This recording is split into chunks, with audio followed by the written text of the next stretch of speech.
بسم اللہ الرحمن الرحیم۔ میرے ناظرین، آج کا معاشرہ، آج کے مسلمان اور اللہ کی یاد، یہ سب سے بڑا عنوان ہے۔ بہت ہی اہم بات ہے کہ آج ہم اللہ کی یاد سے غافل ہو چکے ہیں۔ اللہ کی یاد پورے دین کا اصل نچوڑ ہے۔ اگر ہمارے دل میں اللہ کی یاد، اللہ کا خوف نہیں ہے، تقویٰ نہیں ہے جسے ہم کہتے ہیں، تو پھر کسی کام کا کوئی فائدہ نہیں۔ اللہ کی یاد مین چیز ہے۔ معاشرے پر نظر ڈالیں تو آپ کو معلوم ہو جائے گا ہر شخص پریشان ہے۔ ذہنی پریشانی ایک دائمی بیماری بنتی جا رہی ہے، اور پھر اپنے کاروبار میں تنگی کی وجہ سے لوگ قرض لیتے ہیں۔ قرض لے کر پھر ادائیگی مشکل ہو جاتی ہے۔ جب ادائیگی مشکل ہوتی ہے پھر دیکھتے ہیں کہ اب کیا کریں۔ پھر اس ادائیگی کے لیے پھر قرض لیتے ہیں، وہ سود پہ قرض لے لیتے ہیں، یا پہلا ہی قرض سود پر لے لیا جاتا ہے۔ جب وہ سود در سود چڑھتا چلا جاتا ہے، قرض کی شرح بڑھتی چلی جاتی ہے، تو پھر سوچتے ہیں پریشانیاں بڑھتی جاتی ہیں۔ انسان اتنا پریشان ہو جاتا ہے کہ اب کیا کرے۔ خود ہی اپنے دین کا اپنے ہاتھوں سے جنازہ نکال دیتا ہے، اپنے ایمان کا۔ کیونکہ جس شخص نے سود لے کر کے کام کیا، اس نے اللہ کے ساتھ تو جنگ کر دی، اعلان جنگ کر دیا۔ قرآن کا فیصلہ ہے۔ پھر پریشانی نہیں حل ہوئی، پھر اس پریشانی کو ختم کرنے کے لیے نشے کی گولیاں، کچھ لوگ شراب کی طرف چلے جاتے ہیں۔ جب نشے کی گولیاں ہوئیں یا شراب کی طرف چلے گئے، پھر اور معاشرے کے اور فسادات بڑھتے چلے جاتے ہیں۔ جب فسادات بڑھتے گئے، اب کیا کریں؟ اب بھی سکون نہیں ملا، نہ دل کو نہ دماغ کو سکون ملا، نہ روح کو سکون ملا۔ آپ سوچتے ہیں ایک ہی حل رہ گیا ہے، جو غیر مسلموں میں تو بہت عام تھا، اب مسلمانوں کی بھی روش بنتی جا رہی ہے کہ وہ خودکشی۔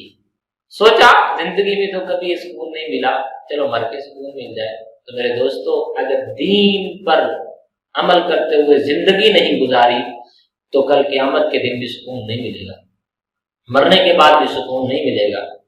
اصل چیز ہے ایمان، اور ایمان کے بعد اللہ کا ذکر، اللہ کی یاد۔ ہم اللہ کی یاد سے جب غافل ہو جاتے ہیں، پھر ہمارے لیے موت ہے، اور موت پہ بھی ہمیں سکون نہیں ملے گا۔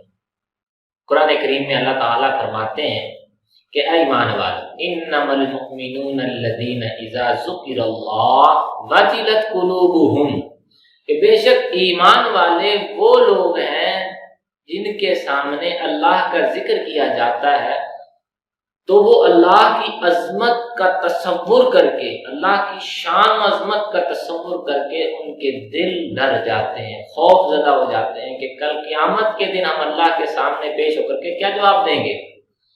وَجِلَتْ قُلُوبُهُمْ وَإِذَا تُلِيَتْ عَلَيْهِمْ آيَاتُهُ، اور جب اللہ کی نشانیاں، اللہ کا قرآن پڑھ کے ان کے سامنے سنایا جاتا ہے تو ان کا ایمان بڑھ جاتا ہے۔ عَلَىٰ رَبِّهِمْ يَتَوَكَّلُونَ، اور اپنے رب پر بھروسہ اور توکل رکھتے ہیں۔ یہ ہے مین چیز۔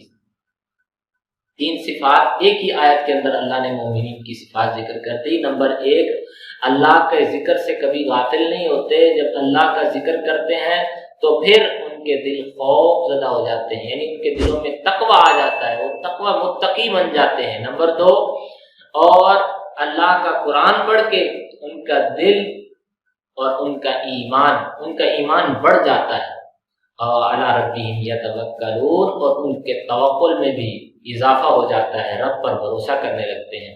اللہ تعالیٰ قرآن کریم میں فرماتے ہیں الذین آمنوا، وہ لوگ جو ایمان والے ہیں، ایمان والوں کے فرمایا تطمئن القلوب بذکر اللہ، قلوبہم بذکر اللہ، کہ بے شک ان کے دلوں کو سکون اللہ کے ذکر سے ملتا ہے۔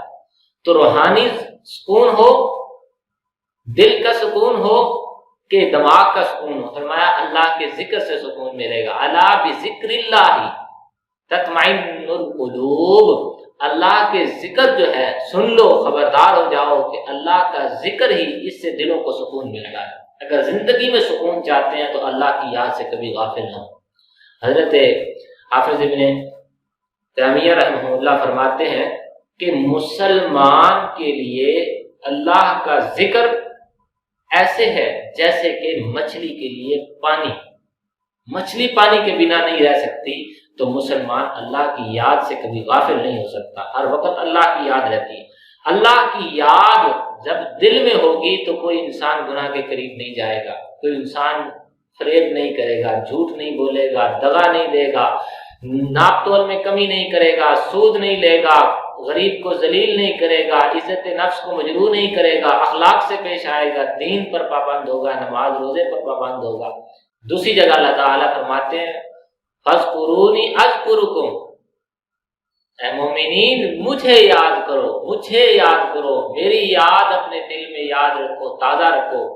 فَاذْكُرُونِي، مجھے یاد رکھو، أَذْكُرُكُمْ، میں تمہیں یاد رکھوں گا، تم مجھے یاد کرو میں تمہیں یاد کروں گا۔ اللہ تعالیٰ حدیث مبارک میں آتا ہے، بخاری شریف کی حدیث ہے، اللہ تعالیٰ حضور صلی اللہ علیہ وسلم فرماتے ہیں کہ اللہ تعالیٰ کا ذکر جو شخص کرتا ہے اکیلے میں تو اللہ اس کو اکیلے میں یاد کرتا ہے اپنے شایع نشان، اور جماعت میں کرتا ہے تو اللہ فرشتوں کی جماعت کے سامنے اس کا ذکر کرتا ہے۔ اور اسی طرح سے فرمایا کہ جو شخص اللہ کی طرف ایک قدم چل کے جاتا ہے، ایک ہاتھ چل کے جاتا ہے، ایک بالش چل کے جاتا ہے تو اللہ اس کی طرف دو بالش سے آتا ہے، ایک ہاتھ چل کے جاتا ہے تو دو ہاتھ چل کے آتا ہے، جو پیدل چل کے جاتا ہے اللہ اس کی طرف دوڑ کر آ جاتا ہے۔ یہ مثال بیان کی کہ اللہ تو تمہارے بخشنے کے لیے بہانے ڈھونڈ رہا ہے، تم آؤ تو صحیح، دین کی طرف آؤ تو صحیح۔ مین چیز ہے اللہ کا ذکر۔ یاد رکھیں، دل کا سکون ہو، گھر کا سکون ہو، دماغ کا سکون ہو، زندگی کا سکون ہو، وہ صرف اور صرف سکون اللہ کی یاد میں ہے، نہ دنیا سے، نہ دولت سے، نہ گھر کو آباد کرنے سے۔ یہ مصرع کسی نے کمال کہا ہے، کمال کہا ہے، نہ دنیا سے، نہ دولت سے، نہ گھر کو آباد کرنے سے، دل کو سکون ملتا ہے اللہ کو یاد کرنے سے۔